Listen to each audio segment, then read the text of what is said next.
할렐루야. 5월 12일 금요일입니다. 사무엘하 17장 1절부터 14절까지 말씀을 읽고 은혜 나누도록 하겠습니다. 아히도벨이 또 압살롬에게 이르되 이제 내가 사람 12,000명을 택하게 하소서. 오늘 밤에 내가 일어나서 다윗의 뒤를 추적하여 그가 곤하고 힘이 빠졌을 때에 기습하여 그를 무섭게 하면 그와 함께 있는 모든 백성이 도망하리니 내가 다윗 왕만 쳐 죽이고 모든 백성이 당신께 돌아오게 하리니 모든 사람이 돌아오기는 왕이 찾는 이 사람에게 달렸음이라. 그리하면 모든 백성이 평안하리이다 하니 압살롬과 이스라엘 장로들이 다 그 말을 옳게 여기더라. 압살롬이 이르되 아렉 사람 후세도 부르라. 우리가 이제 그의 말도 듣자 하니라. 후세가 압살롬에게 이르매 압살롬이 그에게 말하여 이르되 아히도벨이 이러이러하게 말하니 우리가 그 말대로 행하랴. 그렇지 아니하거든 너는 말하라 하니 후세가 압살롬에게 이르되 이번에는 아히도벨의 베푼 계략이 좋지 아니하니이다 하고 또 후세가 말하되 왕도 아시거니와 왕의 아버지와 그의 추종자들은 용사라. 그들은 들에 있는 곰이 새끼를 빼앗긴 것 같이 격분하였고 왕의 부친은 전쟁에 익숙한 사람인즉 백성과 함께 자지 아니하고 지금 그가 어느 굴레나 어느 곳에 숨어 있으리니 혹 무리 중에 몇이 먼저 엎드러지면 그 소문을 듣는 자가 말하기를 압살롬을 따르는 자 가운데에서 패함을 당하였다 할지라. 비록 그가 사자 같은 마음을 가진 용사의 아들일지라도 낙심하리니 이는 이스라엘 무리가 왕의 아버지는 영웅이요 그의 추종자들도 용사인 줄 알미니이다. 나는 이렇게 계략을 세웠나이다. 온 이스라엘을 단부터 브엘세바까지 바닷가에 많은 모래같이 당신께로 모으고 친히 전장에 나가시고 우리가 그 만날 만한 곳에서 그를 기습하기를 이슬이 땅에 내림같이 우리가 그의 위에 덮여 그와 그 함께 있는 모든 사람을 하나도 남겨두지 아니할 것이요. 또 만일 그가 어느 성에 들었으면 온 이스라엘이 밧줄을 가져다가 그 성을 강으로 끌어들여서 그곳에 작은 돌 하나도 보이지 아니하게 할 것이니이다 하매 압살롬과 온 이스라엘 사람들이 이르되 아렉 사람 후세의 계략은 아히도벨의 계략보다 낫다 하니 이는 여호와께서 압살롬에게 화를 내리려 하사 아히도벨의 좋은 계략을 물리치라고 명령하셨음이더라. 아멘. 또다시 아히도벨이 계략을 내고 있습니다. 아히도벨은 압살롬의 편에 서서 모략을 내는 사람입니다. 지난 시간에 묵상했던 말씀을 보면 그때 아히도벨이 베푸는 계략은 사람이 하나님께 물어서 받은 말씀과 같은 것이다. 이렇게까지 표현할 정도로 그의 계략은 몇 수 앞을 내다보는 참으로 현실적이고 구체적이고 실질적인 계략들이었습니다. 그런 아히도벨이 지금 또 한 가지 계략을 압살롬에게 제시하고 있습니다. 지금 시간은 저녁입니다. 다윗이 도망 나간 지 그리 오래되지 않았습니다. 앞부분에 다윗이 도망 나가는 과정에서 있었던 일을 우리가 살펴보았는데 다윗은 아직 요단강을 건너가지 않고 나루에 있습니다. 그러면서 뭔가 자신에게 소식이 오기를 기다리는 상황이죠. 만약에 그렇다는 사실을 압살롬의 편에 서 있는 사람들이 알게 된다면 순식간에 다윗을 추격해서 어쩌면 다윗은 거기서 종말을 맞이할 수밖에 없었을 것입니다.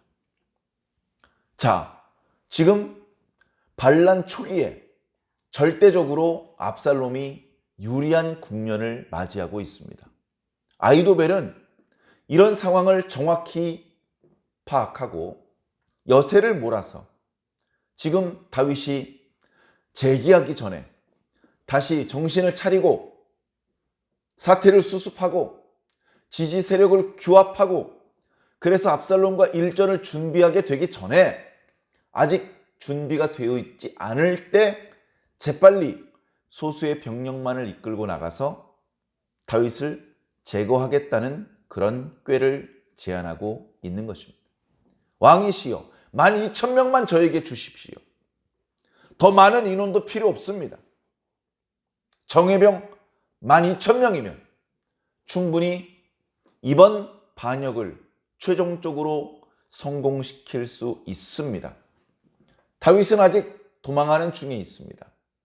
무척 피곤하고 아직 시스템이 정비되어 있지 않은 상태입니다. 왕께서 직접 나가시면 혹여 왕이 다치시면서 반역이 실패로 돌아가고 왕을 도와주었던 모든 사람들도 모두 처형을 당하게 됩니다. 그렇게 하실 필요 없습니다. 제가 직접 병사들을 이끌고 나가겠습니다. 그들은 숫자는 우리보다 많을지 모르지만 우리가 정규 군대를 이끌고 나가면 그들 중에 많은 사람들이 두려워할 것입니다. 다윗을 위해서 싸우지 않고 자기 목숨을 건지기 위해서 다윗을 떠나 급히 도망가게 될 것입니다. 그때 우리는 이 사람 저 사람 죽이지 않고 오직 다윗 한 사람만 죽이면 됩니다.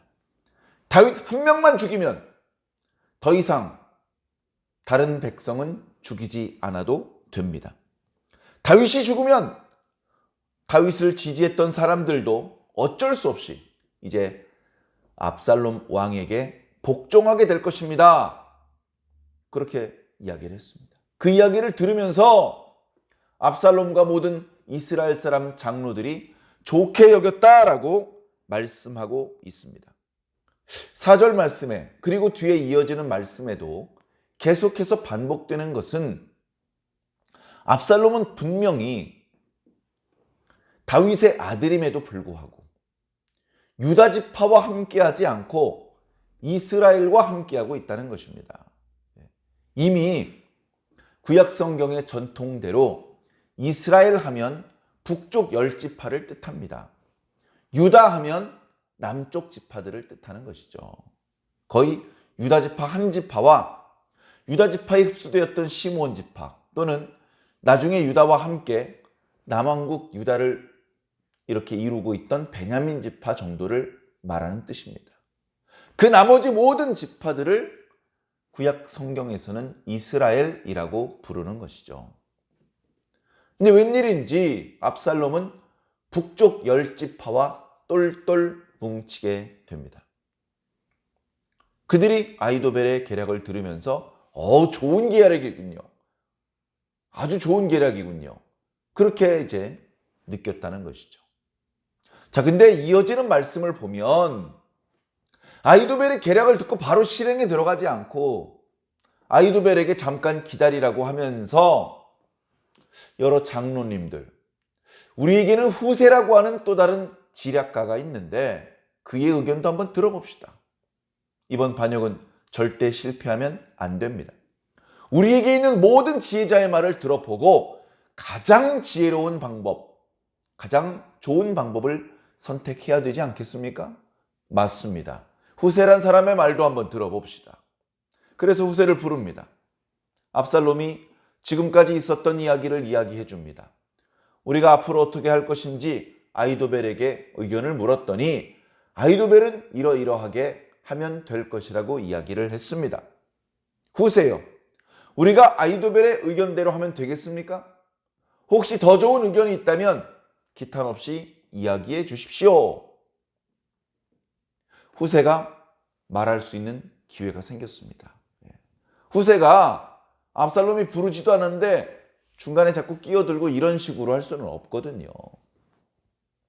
후세는 우리가 잘 아는 것처럼 다윗의 친구입니다. 거짓으로 다윗을 배반하고 압살롬에게 투항한 것처럼 했지만 마음속 깊은 곳으로부터 다윗을 더 사랑하고 있고 다윗을 죽이려는 이 압살롬이 비록 다윗의 친아들이라 할지라도 그는 미워하고 있습니다. 그렇기 때문에 지금 이 기회를 잘 살려서 다윗이 도망갈 수 있는 시간을 벌어주고 다윗이 전열을 가다듬고 압살롬과 일전을 벌일 수 있는, 준비할 수 있는 시간을 벌어주어야 됩니다. 그런 결과를 만들어낼 수 있는 아히도벨의 계략과는 다른 그럴싸한 계략을 말해야 되는 것이죠. 순간적으로 이런 계략을 말했다는 것을 보면 후세도 만만치 않은 지략가입니다. 그러나 결과론적으로 봤을 때 후세의 지략은 좋은 지략이 아닙니다. 아히도벨의 그 계략이 압살롬의 반역을 성공시키는 데에는 꼭 필요한 계략이었던 것이죠. 자, 그러나 그 아히도벨의 모략이 성공하지 못하게 하기 위해서 후세가 지혜롭게 이야기를 꺼내기 시작합니다. 왕이시여, 이번만큼은 아히도벨의 모략이 별로 좋지 않은 것 같습니다. 웬고하니 왕께서도 아시는 것처럼 왕에 붙인 다윗은 백전노장입니다. 그는 큰 용사요 영웅입니다. 그는 아히도벨이 예상했던 것처럼 지금 피곤에 지쳐있고 당황해 있고 톡 치면 넘어질 수밖에 없는 그런 상태가 아닙니다. 그는 자기 백성들을 의지하지 않고 별도의 공간에 매복하고 있을 것입니다. 숫자는 많지 않을지 모르지만 다윗과 함께 다윗을 따라간 용사들은 다윗과 오래전부터 손발을 맞춰온 아주 용맹한 장수들입니다. 그들이 매복하고 있는데 아히도벨의 말대로 우리가 특공대를 조직해서 다윗을 죽이려 갔다가 기습이라고 당하는 날에는 우리의 용사들이 적지 않은 피해를 당할 수 있습니다. 그렇게 되면 어떤 소문이 돌겠습니까? 압살롬 편에 섰던 용사들이 패하였다던데? 이런 소문이 돌면 왕을 지지하고 왕을 믿고 함께 이 반역에 참여했던 많은 사람들이 얼마나 두려움에 빠질 것이며 내부에 자중질환이 일어나지 않겠습니까? 그렇기 때문에 다윗을 섣불리 소수의 특공대를 보내서 공격하는 것은 좋지 못합니다. 왕이시여, 제 생각에는 이렇게 하는 것이 좋을 것 같습니다. 성급하게 공격하는 것이 아니라 왕께서 단에서부터 브엘세바까지 이스라엘 전국에서 군사들을 모집하십시오. 그러면 대군이 모집될 것입니다. 바다의 모래처럼 많은 병사들이 왕 앞에 사열하게 될 것입니다. 왕께서는 병사들만 보낼 것이 아니라 그들을 직접 지휘하여 전투를 수행하십시오. 이 전투의 명분을 그들에게 보여주시고 왕의 능력을 입증시켜 보여주십시오. 그러면 다윗 왕은 미처 전열을 정비하지도 못한 채 이스라엘 대군에게 포위를 당하게 될 것입니다. 그렇게 해서 다윗뿐 아니라 다윗 편에 충성을 다하고 있는 사람들을 모두 다 섬멸해야 됩니다. 혹시 그들이 어떤 성벽이 튼튼한 성 안으로 들어가서 수비를 하고 있더라도 달라질 것은 없습니다. 우리가 큰 밧줄을 가지고 그 성읍을 묶어서 그 밧줄을 강에 통째로 집어 던져서 돌멩이 하나도 보이지 않게 수장시켜버리면 그만입니다. 그렇게 해서 다윗과 그와 함께한 모든 사람들을 섬멸하고 나면 이제 비로소 이스라엘은 평화를 되찾게 될 것입니다. 그렇게 이야기를 했습니다. 그 계략은 멋있어 보이고 통쾌해 보입니다. 그러나 사실은 다윗에게 시간을 주는 계략이고 압살롬의 반역이 실패로 돌아가게 만드는 함정이 있는 계략입니다. 그런데도 불구하고 압살롬과 그리고 압살롬과 함께하고 있는 이스라엘의 장로들은 후세의 계략을 듣더니 이번에는 아히도벨보다 후세의 계략이 더 좋다. 이렇게 평가를 내렸습니다. 그러면서 성경은 뒷부분에 숨겨진 목소리로 이렇게 이야기하고 있습니다. 여호와께서 압살롬에게 화를 내리려 하시기 때문에 아히도벨의 이 좋은 계략을 물리치게 하신 것이다. 결국은 하나님이 다윗 편이라는 겁니다. 계략은 아히도벨의 계략이 좋은 계략이었다. 아히도벨의 계략대로 했더라면 이번에는 다윗도 어찌할 수 없는 상황이 될 수도 있었을 것이다. 그러나 우리가 잘 아는 것처럼 다윗이 도망하는 길에 아히도벨이라고 하는 모사가 압살롬과 함께 있다는 소식을 듣자마자 다윗이 하나님께 기도했습니다. 하나님이시여, 아히도벨의 모략을 무너지게 하여 주시옵소서. 그 기도가 이렇게 응답되는 순간입니다. 전에도 말씀드렸던 것처럼 다윗이라고 죄가 없습니까? 다윗이라고 잘한 건 하나도 없습니다. 다윗이 게으름 피우다가 자기 부하장수의 아내를 강제로 강간하고 그 여자를 빼앗기 위해서, 그 여자와 강간한 사실을 숨기기 위해서 자신을 위해 충성을 다하던 장수 우리야를 전장에서 죽게 만들고 기어이 그의 아내를 자기 아내로 삼아버렸습니다. 하나님께서 그 모든 것들을 보시고 진노하셨죠. 다윗을 책망하셨습니다. 다윗이 그 즉시 회개했지만, 그래서 다윗은 즉시 죽임을 당하거나 하나님께 버림을 받지는 않았지만 선지자 나단을 통한 혹독한 재앙의 말씀들은 그 후대에 계속해서 이루어지게 됩니다. 다윗, 너 간음했지? 너희 집안에도 간음하는 일이 벌어질 거야. 너 우리야 죽였지? 너희 집안 식구들끼리 서로 죽이는 일이 일어날 거야. 그러더니 암논이 이복 동생 다말을 간음합니다. 압살롬이 이복형 암논을 죽입니다. 압살롬이 반역을 일으킵니다. 압살롬이 다윗 왕의 후궁들과 백주에 동침을 합니다. 압살롬과 다윗 사이에 내전이 벌어집니다. 이 모든 불행들이 바로 자신의 잘못 때문이라는 것. 자신의 조그만 잘못 때문이라는 것.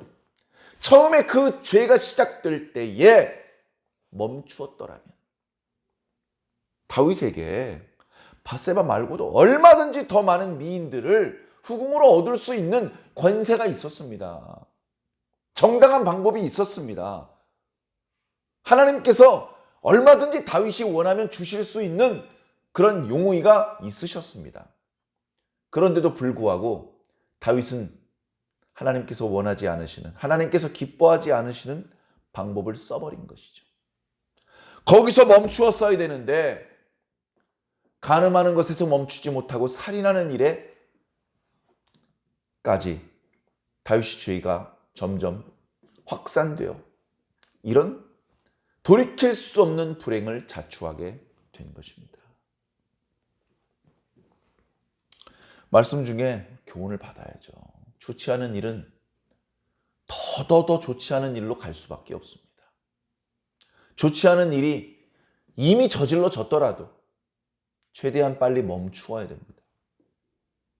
좋지 않은 일을 멈춰야 됩니다. 그러면 작은 불행으로 끝납니다. 굳이 큰 불행으로 확산시킬 필요가 없는 것이죠. 그나마 다윗은 그 모든 과정 가운데 예전 같지는 않았지만 계속해서 하나님의 도와주심을 구합니다.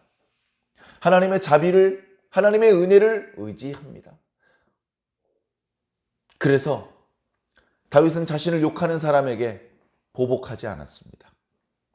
다윗은 자기 주변 사람들에게 계속해서 도와달라고 요청을 하고 하나님께도 계속 도와달라는 기도를 올리고 있는 것입니다.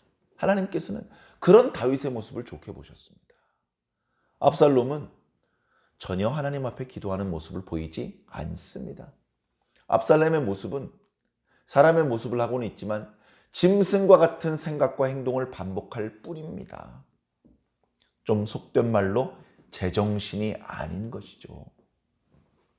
이렇게 연거푸 무리수를 던지고 하나님의 뜻이 아닌 그런 세속적이면서도 잔인한 방법들을 반복해서 쓰다가 나중에 완전히 반역에 성공을 한 이후에 온순한 양이 되어서 자신이 저지른 잘못을 뉘우치고 백성들에게 용서를 구하고 하나님 앞에 회개하고 그러겠습니까? 안 되는 거예요. 다소간의 범죄 사실이 있었지만 하나님 앞에 빨리 회개하고 지속적으로 하나님의 은혜를 사모하며 도와주심을 간구하는 다윗의 모습 속에서 우리가 배워야 될 부분이 있는 것이죠. 오늘 우리들의 모습 속에는 어떤 모습들이 있습니까? 오늘 우리들의 모습은 완벽합니까? 티 없이 맑고 깨끗합니까? 우리들의 모습 속에도 하나님께서 기뻐하지 않는 그런 모습들이 많이 있을 것입니다. 그럴 때 멈춰야죠. 더 하나님께서 기뻐하지 않으시는 그런 일들을 더 확산시키지 말고 멈춰야 됩니다. 빠른 회개, 그리고 하나님의 은혜를 사모하며 하나님께 도와주심을 간구하는 그런 모습이야말로 불행을 종식시키고 행복한 시간을 다시 재개시키는 그런 지혜로운 방법이 될 것입니다. 우리 각자의 모습을 잘 살펴보시고 우리의 삶 가운데 하나님의 은혜가 넘치고 하나님 안에서 행복을 누리는 시간들이 더 많아지시기를 예수님 이름으로 간절히 축원합니다. 아멘.